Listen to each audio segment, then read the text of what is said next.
Well, this is one of the favorite times of year for our garden. We've done some things to establish some space where we've got some beautiful things growing up and some crocosmia, if I got that right, here in with the lilies. And it's pretty exciting when you water it, when you water these things and all that. There's other sections of our yard that aren't looking grand and glorious. That's not quite a live shot, but that's a day ago. There's a bit of a battle going on. Not just will I mow it. Obviously, we're about to go to seed there in some parts, but the no matter how brown the lawn gets, it seems like there's a source that they're being able to tap into, these green broadleaf weeds that my lawn just kind of gives up on. It's like, no, I'm not going there. That's all right. You just do your own thing. I'll be back later. And but there's a pretty intense battle going on. And if you're like me, it's kind of too hot to do anything about it, right? I mean, unless you got some kids, that's good. So that, some weeds are getting pulled. But when it gets right down to it, iced tea is good on a day like that. And also hammocks are awesome on days like that. And here's something that I say to my kids all the time. I picked up a few years ago, and I just haven't stopped saying it. I think it's true. We're as lazy as we dare to be. Now try that on in your brain. Try that on in some past experiences.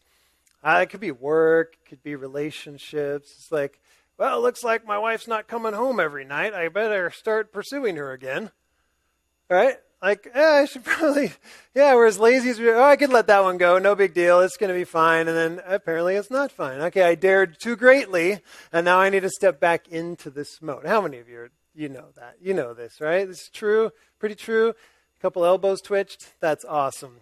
Okay, I am as lazy as I dare to be. How about that? No, it's true, even if you won't raise your hand. As we look at things going on in our life, there's a battle going on in our lives and in our heads and our hearts, and I think you got to believe that.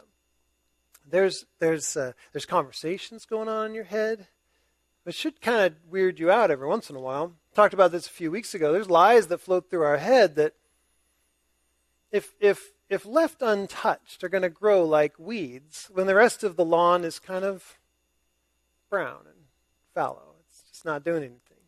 The lies have got some ability to get deep and find nutrients in your soul. And they're going to just keep going. While the truth just takes a break and hibernates unless you engage that battle. So the truth is there is a battle going on. And if you're not fighting that battle, then you're losing the battle. You know that to be true, right? You say, I've just decided not to fight the battle. Well, that doesn't mean there isn't a battle.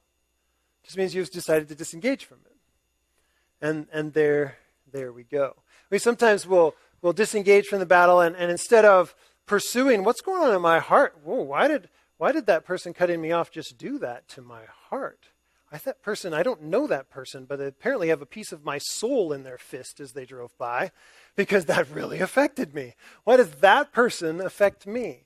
Why would a stranger saying, those are terrible shoes, turn me into like, I'm a sobbing mess? This one is not autobiographical, but it does seem that a stranger can have a pull in our lives that, why do they have a pull in that shouldn't make any difference, and yet somehow it really does. The thoughts and the actions of other people start to do that. And so if we don't take those thoughts captive, as we talked about a few weeks ago, if we don't actually pursue what's behind that and then what's behind that and to the level of belief, what am I believing about myself and other people and their power over me? We're going to live like these little captives running around, just doing what other people want us to do, and we will be enslaved because there is a battle going on. It's whether or not you engage it. Some of you, the fight is with illicit material, like visual stuff. Maybe it's pornography, or maybe it's fantasy literature. It's all these other things. There's a battle going on for your heart and soul and mind. If you don't engage it, there's still a battle. It just means you're losing. Right? So there's a battle, and I believe that you've got to figure that out, and I've got to figure it out, and I can't just entertain myself out of it. Distract myself. That's right. I don't have problems. I'm not angry at that car. I just think that, and just broaden it into some other cultural thing. And this is really what's the problem with this world today. And no, there's something going on in your heart. They have a piece of your soul in their fist as they drove away. What's going on in there? Nothing. Change the channel, turn on the iPod, do whatever I got to do to just stop those thoughts. And then look at me, I'm just happy because I've ignored it all. But the truth is, as much as some of you feel like your job is to be a digital media warrior, or maybe you want to just stand up and you're going to set everybody straight, the truth is, in the battle, we are not fighting other humans. We may have to say this together. In fact, turn to the neighbor and the person next to you and say, we are not fighting other humans. And I need to hear it loud, or I'm not going to be convinced. How many of you saw the person and they was like, no, I don't believe that? How many of you saw that in their eyes? Yeah, I don't believe that. That's true. We are fighting other humans. Doggone it. It's their fault and they're the ones, and they see a little bit of that going on, right? That's probably because we're humans as well. And we start to think, no, the battle is you. The battle is you. This is one of the things. Probably one of the best things that my wife and I have done to help with a healthy marriage, which we're still pursuing a healthy marriage, is to look at, for instance, the 6 humans that we have in our care. We have 6 children, and love them to pieces. But sometimes they make messes. Sometimes they don't do as they're told. Sometimes they even have attitude. I'm serious. And so that means that there's conflict, or there's drama, or there's difficulty, or whatever. And my wife and I can look at each other and say, if you had just set her straight, or if you had just done this thing, or if I had just, and we look at each other like we're the problems, then there goes the marriage too, right? But if we can go arm in arm and look at it and go, we're a creative team, we're covenanted together, we're with each other, let's take a look at this. What can we do to bring a solution into the situation? And how can we solve this together? We're so much better. Come and watch sometime at our house, and you'll see that we don't do this all the time. But we're so much better when we do that, arm in arm, saying, "Okay, we're going to look at these issues, and we're going to go at it." Similarly, we've got to say, Spirit, what's going on in my heart right now? Why do I hate that person? Why do I think their choices are ruining my life? Why do I think they can make me mad? Well, that doesn't make any sense. I make me mad. I choose to be mad. That's my response. And so I'm just reacting, instead of responding with the Spirit. And we just don't want to be those kind of people. And the Spirit has said, you're losing the battle unless you engage it, and you engage it this way. Because our war is not against flesh and blood. It's your fault. You did this to me. It's like, wow. That's true that this person did this action, but what's behind that? What's causing all this angst and difficulty in your life? Well, our war is not against flesh and blood, but against the rulers, against the authorities, against the cosmic powers over this present darkness. We don't believe that in the middle of summer, but we sometimes feel that, November or January or January, for goodness sakes. But the darkness, this present darkness, against the spiritual forces of evil in the heavenly places. Now, we just need to do a little 21st century check on you. Like, evil forces? Seriously? Do we really believe that behind all this is some sort of spiritual force? Behind all this human activity is evil, maybe even personified evil. Come on. Aren't we more educated than that? Well, I have a test for you. I think I can get a lot of hands raised on this one. How many of you were born before the year 2000? So you're over 19, you're about 19 years old or older. You were born in the bloodiest century that humankind has ever known. More despots and people that just decided they were going to just ruin lives and destroy lives. The worst have seemed to come out in this amazing century that we just got behind us, right? Yay! On to brighter and better things, humanity. No, the more they dig into that same spirit of that age, the more we're going to head in that direction. But just think back there and think of all the evil. And if you're under 18, you have to remember your history books if they even teach that sort of thing anymore. But there was real evil. Where'd that come from? It seems to be that in the halls of power, there's these other voices saying, do it this way. You can have it quicker. Do it this way. After all, you're right. They're wrong. Do it this way. It's just a few people. I mean, just kill them and get them out of the way, and then you can be free to do things the way you want to do them. It's been happening over and over and over and over. And you also know this in your own personal life. There's that sense of like, I just said that to that person. I was there, but it didn't really feel like me saying it. I felt like I had to say it. There was this compulsion, like, I'm going to accuse this person, and I'm going to tell them what's wrong, and I'm going to point it out, and I'm going to get in their face, and I'm going to do that. And there's this sense like there's this momentum behind it. What is that? Well, it's called it's called this present darkness. It's called the way of the world. This is just the way things are done. Dog eat dog. Go after it. Get it. Take it. It's all there for you. Just go after it. Jesus himself was tempted in his wilderness temptation. He was tempted by the devil, the Satan, which means the accuser, to don't worry about doing things like if you're the King of Kings and you're going to be the Son of God. If you're the Son of God, just bow down and worship me, and I'll just give you all the nations of the world. We'll just do it the old-fashioned way. We use evil to combat evil. It's going to be great. I'll just hand it over to you right now. And Jesus said, no, I'm going to do it a different way. And we know that through the cross, he had took on evil and absorbed it for us so that he could triumph over darkness and put in the face of the authorities and the cosmic powers and say, no, there's another way to do things. And I'm going to lead a new kingdom, a new movement, the kingdom of light instead of the kingdom of darkness. And this is what he's calling us to live in. And so the battle is spiritual, and so are our weapons. So if you're thinking, I can battle back, I'll just use the same weapons, I'll just fight fire with fire. I believe that sounds poetic. Let's do it. No, that's not the way we do it. Because Jesus fought fire by taking fire. He fought his enemies by receiving the blow. And I'm realizing this is an unpopular sort of message to say, isn't it? That's not right. The way of Jesus. I thought he did all that so that we could be more than conquerors and be victorious. Yes, but not over the humans. Over the spiritual powers and the battles that are going on in our lives and our interpersonal lives, so that I can lay down my life for you willingly. He's a good friend, but find an enemy. Am I ready to do that for my enemy? Well, Jesus is. Because even while we were still rebels in his face, enemies, he died for us.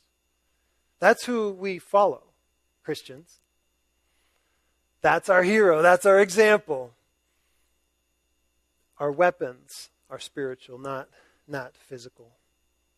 And so let's get into it. The devil is one of our main enemies. We see that in 2 Corinthians 11:14 that he masquerades like an angel of light. Like, hey, this is good stuff. Don't you want this? Don't you want to be really human? Well, God doesn't want you to really be human. He wants you to kind of just be more like a robot. And so if you want to be enlightened, you want the truth, take a bite of the apple. Let's go. That's what he says. He's like, it's all good. It's all light. But we know that in 1 Peter 5:8, he's more like a roaring lion looking for people to devour. And he's going to devour you when you isolate yourself. Right? That's just herd mentality. Well, it's also living. It's being alive. You're saying, be a part of the church, become a member, become a family member, and join into the body. Well, I kind of like to be on the outside. Okay. Well, the enemy is a roaring lion seeking someone to devour, and he's not coming in this place because this place is set aside for Jesus. So don't isolate yourself. That's obvious. But the devil is behind this stuff. Okay, I have a friend. I interviewed him here once before, Chris. He's got a really cool dog. The dog's name is Ruby. Ruby is a little animal is a Vizsla. Have you ever heard of a Vizsla? Vizsla. From the nation of Hungary. It was kind of one of their prized national possessions. It was like, we're Hungarian. The Vizsla is our dog. Not quite like, we're from Washington. Rhododendrons are our thing. It's not exact. It's a little bit different than that. Or morning glory is our thing, or whatever. The Vizsla was this beautiful dog, and do you know that it was on Hitler's list to exterminate? What's that about? How do you get so evil that among conquest in this territory, and I'm going to go over here, I'm going to do this, and I'm going to do that, and I'm going to hit them where it hurts. I want to exterminate all traces of their favorite kind of national dog breed. We're going to so destroy those people and take over their territory. We're also just going to kill their dog that they love. You don't think there's a little bit more evil and twist than just, the German race is superior, so we should really try to bring our message of good news to the world. There's something going on in there, right? It's evil, and we find it in the halls of power very, very obviously. Absolute power corrupts absolutely. And we see it, the voice of the enemy right there. And you know that voice. You just haven't been able to distinguish it maybe because it seems so natural. The accusations. You're terrible. You're worthless. What are you thinking? You're always going to be this way. Why do you even try? Oh, Jesus is going to make you into a good person, whatever. Although that's not the message of the gospel, by the way, but that's a caricature of the message of the gospel. He's going to make you into a good person. And you're going to be better, and then you realize, I can't be. This is terrible. I can't control the chaos in my own life. I don't even know what to do with my day. I'm the worst. And Satan's like, that's what I've been telling you. I know. So just quit. Give up. God doesn't act, just these lies just keep going. So we've got to renew our mind, obviously. But the world is also in this. And I don't mean this nice, earth that we live on. Of course, I mean the way of the world. And that's what we learn from James chapter 4. The trinkets and baubles that the world offers you. Oh my. What does the world offer you? What does it say? Like, what's the prize in this world? It might be different for all of us, but what's the prize? Okay, you can win at this. The world says, you can win at this. So all you need to do is this, and you'll get the prize. What's the prize? Help me out. Okay, money is going to be that, and that means money means maybe a sense of security and freedom, and I'm able to kind of do whatever I want. Yeah. So money. What else? Power. Yeah, power. So in power, I get to do what I want to do, and I get to tell other people what to do, and I feel like a demigod or something like that. I feel like I can make things happen, and I'm a very important person. I get more power. Okay? What's the way of the world? What's the whisper? What's the offer? Demand respect. You're going to get it. You're going to get respect. Finally, you'll get respect. They didn't respect you, but you just get in there and you just do that thing, and they're going to respect you. Yeah. The way of the world. It's dog eat dog, so go eat some dogs. Just do it. Just go after it. Go, go, go. Way of the world. Money, fame, power. Money, the god is mammon in Greek and Roman world. Mammon. Aphrodite, the goddess of love, sex, all that kind of stuff. Power, Mars, the god of war. Take it. Go do your thing. It's the way of the world. And Jesus comes in and says, there's something better than that. And I'm going to give you a weapon to fight with that's better than that. And that is spiritual, and that is going to fight that. It's going to have physical implications. I don't mean like it doesn't affect us. It's just all in this other plane. But it is not from this earth. The flesh. What do we know about the flesh? Oh, shoot, we should go back to this because I opened my Bible to it. It's perfect. You ask, so what causes quarrels and what causes fights among you, says James chapter 4. Isn't it your passions are at war within you? You desire and don't have, and so you murder. Makes sense. I wanted it. They didn't give it to me. So hatred and murder. You covet and cannot obtain, so you fight and quarrel. You don't have because you don't ask. Well, I've been told that you're holding out on me, God, so I'm not asking you. Well, that's the lie, and so you've got to grab the word more than every once in a while. You ask and you don't receive because you ask wrongly to spend it on your passions. Hey, God, okay, I believe you can give me this so that I can win it the way of the world. Yeah, again, we're in a kingdom of light now, not the kingdom of darkness. You ask wrongly to spend it on your passions. You adulterous people. Sorry about that. You adulterous people, which means that you've committed unfaithfulness to the one to whom you've been promised. Right? Do you not know that friendship with the world is enmity with God?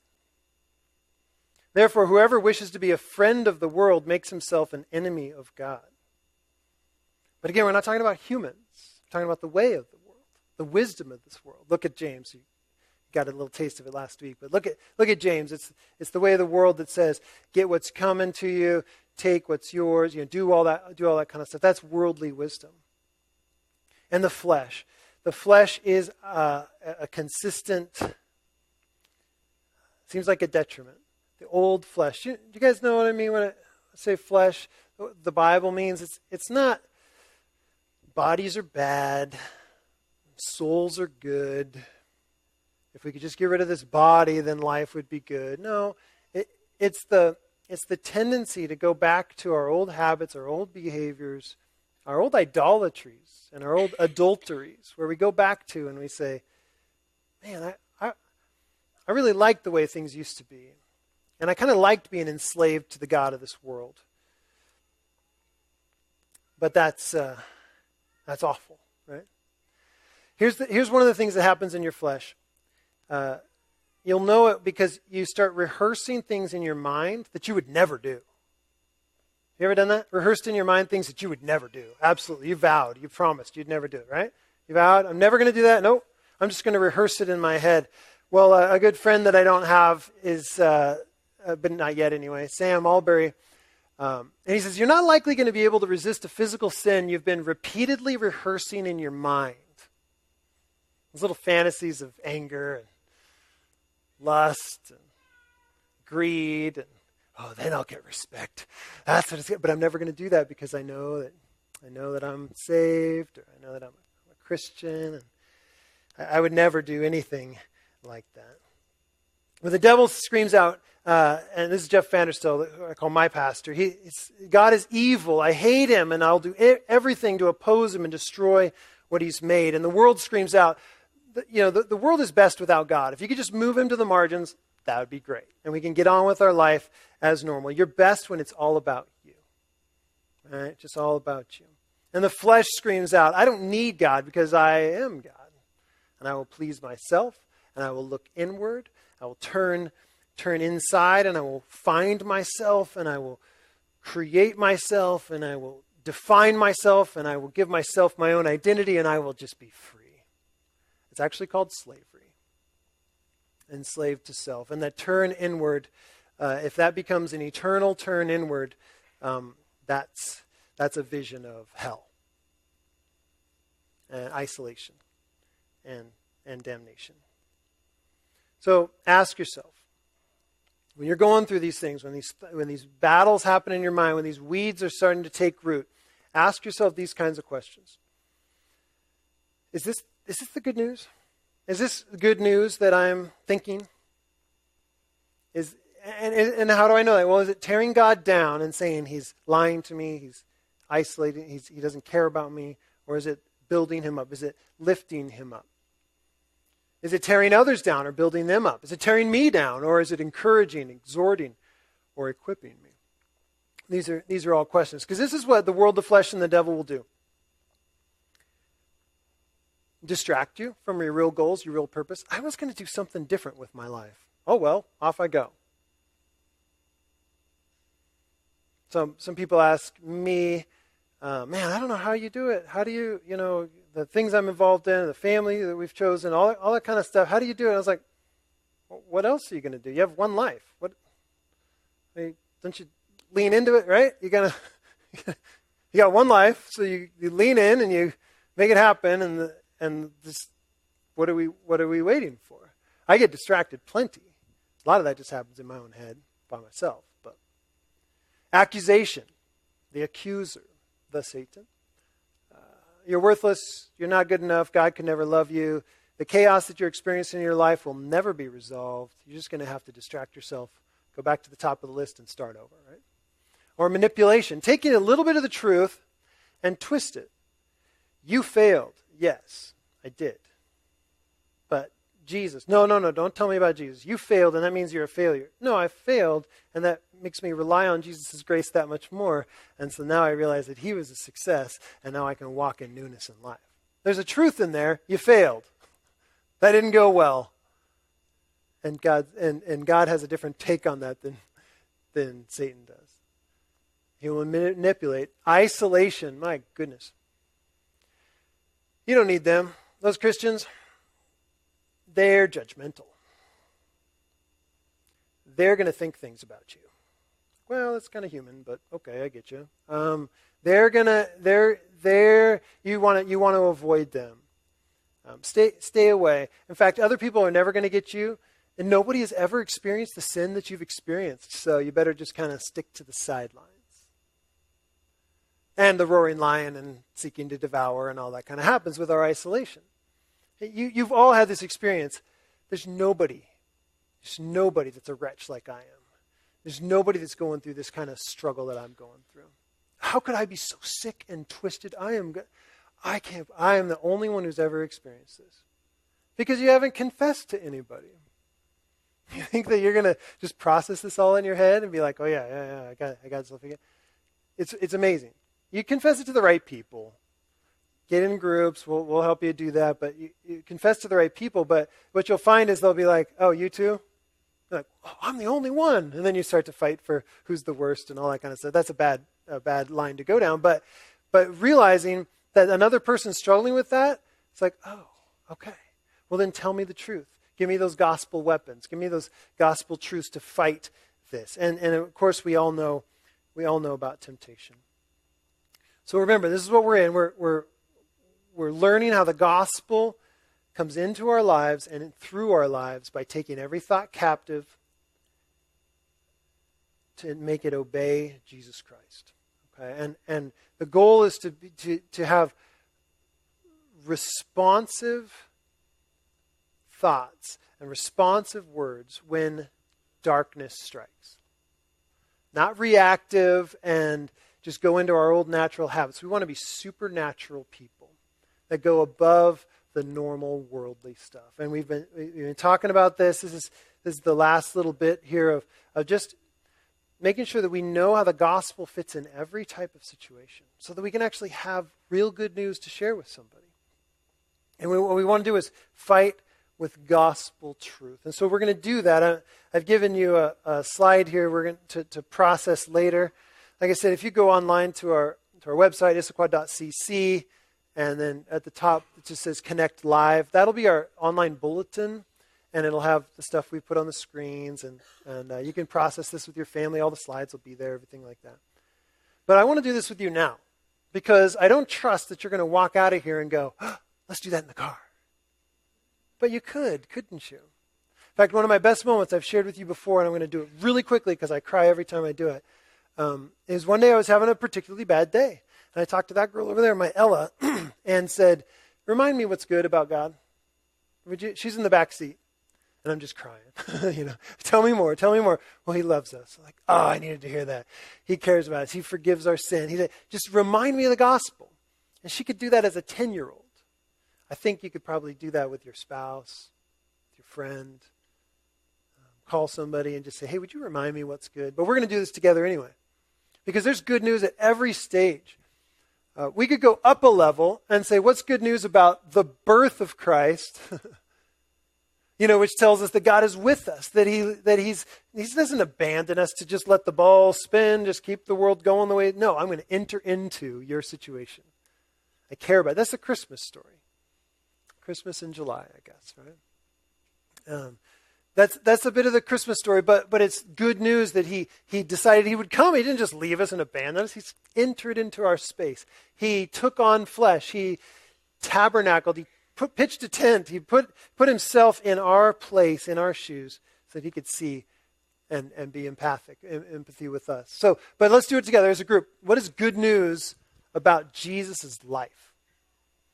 Think about his whole life. Think about the Gospels you've read.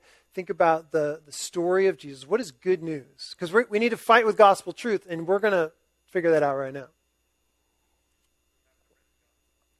Okay, the good news about his life is that we actually can read it and respond to it within the written Gospels, yes. And as you think about his life, now specifically dive into it, what do we know about Jesus' life that is good news for us? He was a healer, and he freely offered healing. Yeah. He was sinless himself, that he did everything. He showed us what it would be like to be completely human and completely connected to God, which is later for us, but that's the path we're on, toward getting there. Wow, sinless, complete character. Wow. What else? He loved the unlovables. Have you ever felt unlovable? Well, the person next to you has, and the person next to that person, which is you. So you're in. Because you don't raise your hands. What's wrong with you? Come on, let's go. Loved the unlovables. Wow. What else is good news about Jesus' life? Take notes, because you got to rehearse this daily, probably moment by moment. That's called worship. It's awesome. Try it. Okay, he was a teacher, that he didn't just keep it to himself, wander around a sinless life, hiding in the woods. That he taught us, trained us. We use the word apprentice around here. He actually modeled it and then handed it off to his disciples so that they could go do what he did. He taught them and trained them. He didn't just say, warning, it's going to get bad, and then he just ran away. He taught them how to live in life. Yeah. What else is good about Jesus' life? He did intercede for us. He stood in the place, and he brought us to God. And that's beautiful, yeah. Okay, let's go to his death. What's good news about, or one more about his life? Go ahead. There is always a second chance. Yeah, Jesus showed that over and over with his disciples, with all sorts of people. He just showed that we can start this over, that there's a do-over. It's great. Okay, what about his death? We talk about it in a moment. We're going to celebrate his death and resurrection, but celebrate his death with the body and the blood, the bread and the cup, and we're going to look at that and say, this is good news. So, pop quiz. What's good news about his death? Yeah, we receive forgiveness because he took our sin upon himself. So we are forgiven. Yeah. And we're freed because we're forgiven. We no longer have to worship the liar and go the way of the world. We've been set free from that because he has forgiven us even those sins so that we can walk in newness and in life with God the Father. That's right. What else is good news about Jesus' death? He does live in us. That's right. What else? He renewed the covenant relationship with us. Wow, we should just spend 5 weeks talking about that. But it's absolutely true. So he became the person who would link us to God. He was the one who could actually fulfill a covenant. We couldn't do it. We're not that kind of people. But he fulfilled that covenant and renewed that with the Father so that we can now be connected with God. And on that pathway toward becoming like him and mature and complete, eventually, when we're all finally saved and done and Christ has returned, which we're skipping ahead to, then we will be one with him in that sense as his people. Okay, what else is good news about his death? He modeled obedience. Awesome. I got to keep speed mode now. What else? What else? Satisfied the wrath of God. That's right. Yeah. Yeah, the just punishment for sin is death. He took that in our place. Yeah. He finished the work of salvation. On the cross, it is finished. The work that Jesus came to do is finished. And we can be saved and trust in that. Yeah. Yeah, the veil, Yeah, the veil was torn so in the space, the temple space, there was a veil that kept the regular people out of God's presence, where he would shine and glory and all that. But it was behind this really thick veil. And one of the phenomena that happened at Jesus' death was that actual curtain, the veil was torn, really thick veil, which was devastating to the Jewish people that were in leadership. But for everybody else was a symbol of, you can walk right into the space. In fact, he's going to walk right into your space. He's coming into who you are because of his ascension. So the ascension is, we forgot the resurrection. So let's go there. Resurrection's a big deal. He was raised bodily, meaning that our bodies will be raised like him. He was the first fruits of the resurrection, which is like the first harvest, the first apple, the first pear, the first apricot. It's like, oh, this is going to be a good one. The harvest is coming. And so he was raised bodily. We will be raised bodily. That's huge. Some of you would want that new body right now. You're going to have to wait. You're going to have to wait. There's resurrection. What's that? Yeah, we can be born again. So his life, death, burial, resurrection is the pattern that we go into too. We lay down our old life, that flesh, and we become new in Christ, so we can live a new life unto him. We can live a new life unto him. That's good news. Not that get your act together, but you've got this whole new burgeoning life. The life that raised Jesus from the dead is now life through you. Yeah, so death has a sting because it's not natural. It's not what we're supposed to have experienced.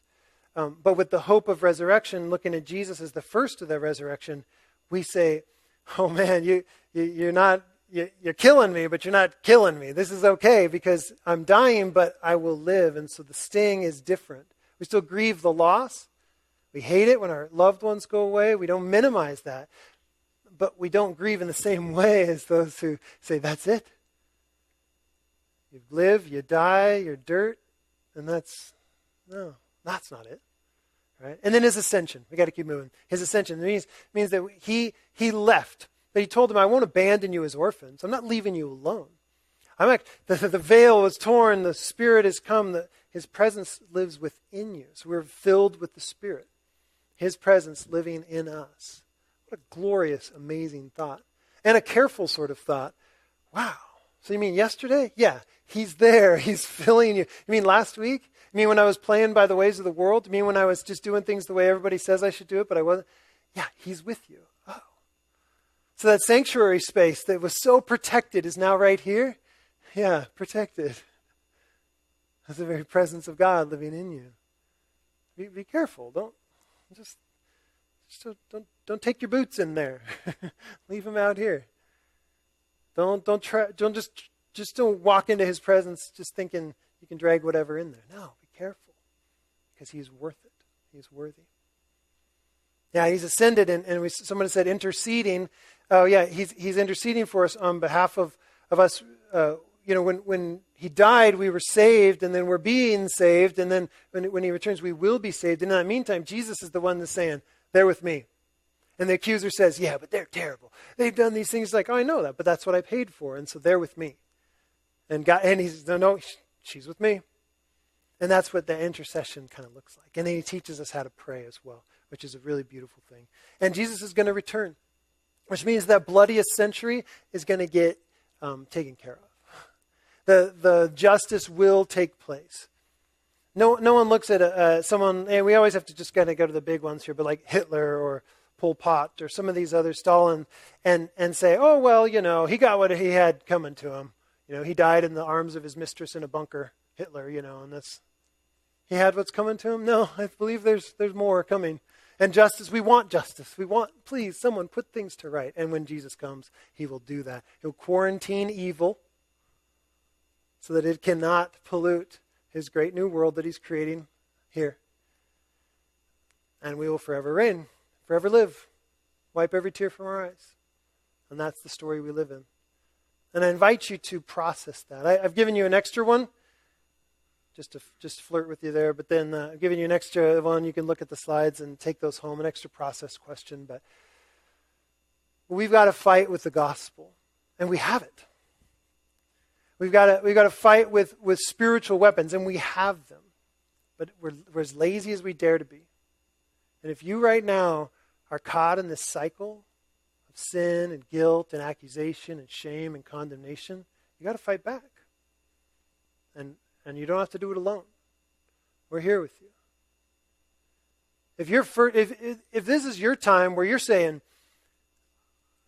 as strange as that sounded, the Spirit's telling me that's true. I don't think I've ever given Jesus that much power in my life. I've told him to be the cherry on the top of the whipped cream of a sundae that's created by all the world's good stuff. Can you just kind of make it just real nice, Jesus? It's like, I won't do that. I'm not an accessory to an already put together wardrobe. I am your life. And if that's your moment, then you need to let us know. And we'll walk with you through that. Because Jesus is worth it. He's worth it. So in your hearts, I just want you to transition to a time of communion where we celebrate who he is and what he's done. And that's what tells us who we are. You don't let your sin, you don't let your guilt, you don't let your shame tell you who you are. And you certainly don't let the enemy tell you who you are. You fight back with the gospel truths. We need to be well-watered gardens, watered by the gospel, so that we can flourish. And when people see your life and say, wait, you just lost your job. How can you have confidence in anything? Like, because I don't look to other things to tell me who I am. I look to Jesus. But wait, you're dying. Literally, they just told, yes, but I look to Jesus because he's my life. That's not normal. Like, yeah, that's right. And I'm asking him to do more and more and more of that in my life. Because we're taking his death, his life into us so that he can produce brand new life. Let's pray. Jesus, would you do that work right now that only you can do in hearts? Again, I can't press anything into their hearts, but you by your Spirit can do that, so do that now. We'd ask that many would proclaim new faith in you. Because of the work that we do Monday through Saturday, also right now, would you just do that work in us? Jesus, we love you. Amen.